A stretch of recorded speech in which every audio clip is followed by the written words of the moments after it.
Money help. Money help. Money help. There's always a price to pay for every change. First of all, you must remember that the price you pay for something is what you have to give up to get what you want. And many times you've got to give up what you have to get something that you want. So you will give up some comfort. It's temporary, but you will have to give up something. It's a price that you have to pay. Like some people in Lagos will probably find out, on one of the Lekki Express route, it's not just a temporary price.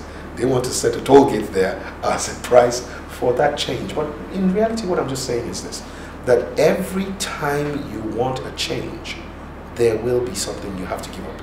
And some of it is, and I think the most of it, is the comfort, what you know today, what you have today. That's your one bird in hand. You know, that's one of the things that you have to give up. First of all, the transformation of Nigeria is not going to just be about whether there's one government official or one leader that has to change. It's going to come from personal change. It's going to be a personal change that stands the risk of everybody abusing you because you're trying to do things in the right way when everybody else has accepted the wrong way, even though they're complaining about the wrong way. Okay?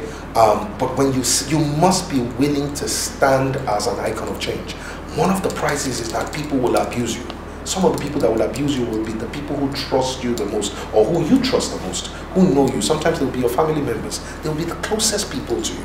And they will say to you, why are you doing what you're doing? Does it make sense? It doesn't make sense. Why, you know, and all of that is a price. It's an emotional price you're going to pay. Sometimes you will need to learn new skills to be able to do what you're doing. You're going to give up some of the things that are the bad habits that we've been doing before, that are not working, but may be comfortable and convenient for you. The ability to just throw things down anywhere you want to throw them, you know, the ability for you to just to go against one-way traffic because it's shorter to get to your junction, the ability for you to just, you know, to pay off somebody, you know, not have to go to get your license yourself, your driver's license yourself, just give somebody to do it for you. Some of those things, in fact, all of those things will have to change. And it's a price. It's a price you're going to have to pay. I keep saying the greatest price you will pay for the change is your comfort with the discomfort that you're feeling. So I think that the greatest thing about change is having to release the certainty of what you know now, even when you don't like it, to go for an uncertainty that you desire, but you don't know how much it will take to get it. You can't promise a hardship-free change. But one thing you can promise is that you can have a joyful change, transformation. When everybody is involved and we know where we're going, it's a lot easier for us to be able to tell what we have to do. You know, it will become a bit harder.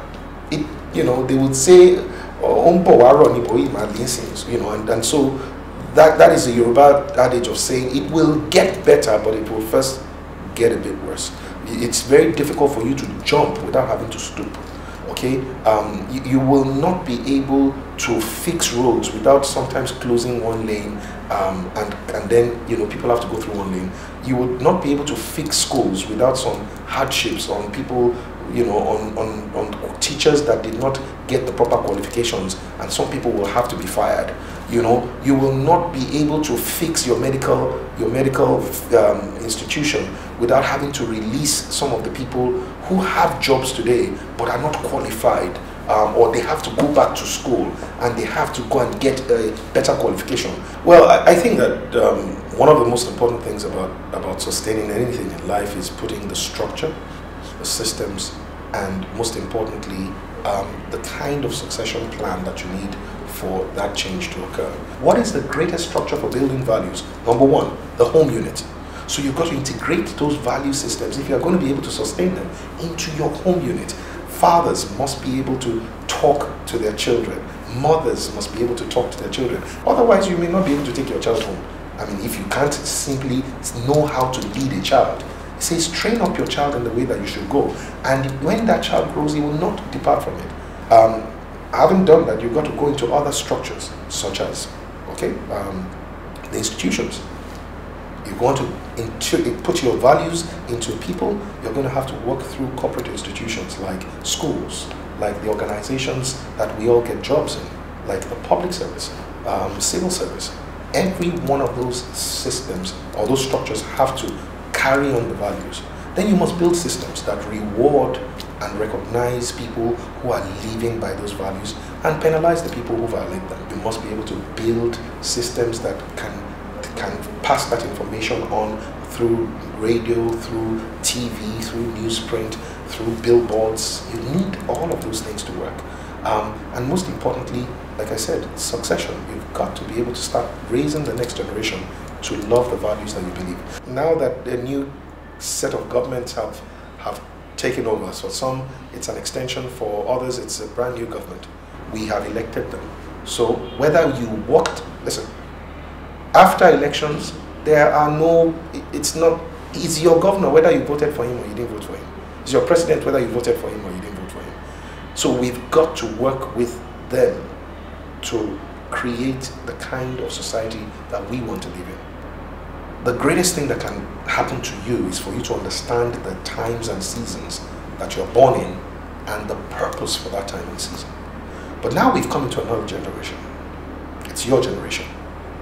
This is the generation of transformation. I've been saying this for the last few years. This is the generation that will have the mandate to transform this country, to turn this country from everything that it looks like into what it can be. Youth.com is already making their own difference just using a television program. You can find your own way to do the same. I believe very strongly that you are the one that we've been waiting for. You, if you can just fix yourself, a lot of other people will want to be like you. And if they want to be like you before you know it, the nation changes. And this is my call to you, that the change for Nigeria is a personal change. It's your change. It's my change. It's not government's change, it's your change.